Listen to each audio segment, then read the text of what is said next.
A typhoon has slammed into the eastern Philippines as authorities struggle to evacuate hundreds of thousands of people. But many of the emergency shelters are overcrowded, with no means of social distancing and without proper safety gear against the coronavirus. Typhoon Vonfong is expected to sweep across densely populated areas before exiting in the north on Sunday. Typhoon Vonfong is packing powerful sustained winds of up to 150 kilometers per hour. So far, no deaths have been reported, but it's still putting millions of lives at risk because of the coronavirus pandemic.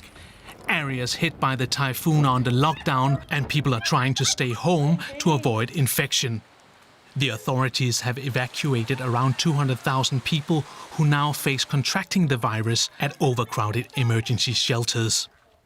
Due to social distancing measures, the shelters can only accept half their capacity and people have to wear face masks. But not everyone has one, and many are trying their best to keep safe. Now we have a lack of supplies for face masks. That's why we have started to make our own ones to avoid the spread of the virus.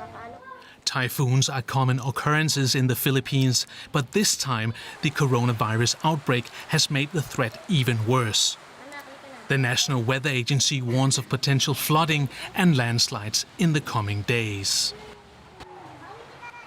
And joining us now from Manila is DW's Ana Santos. Ana, as we heard there, the typhoon cyclone has already ravaged several islands in the Philippines. What is the situation now? Government officials told me today that managing a typhoon in the middle of a pandemic is a nightmare.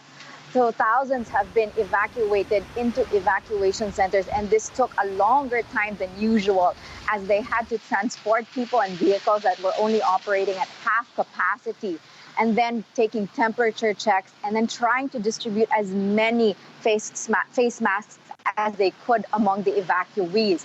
Now, additionally to that, we started seeing pictures from the affected areas. We saw devastation. Thousands of people living in the coastal communities have now seen their houses just completely flattened.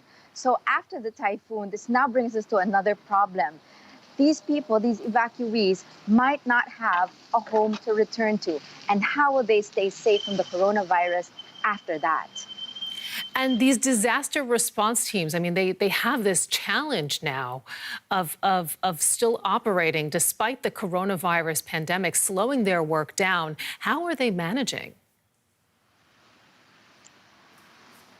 This emergency, this typhoon is really straining government resources and manpower that have already been really hard-strapped since the lockdown that we've been under for the last 2 months.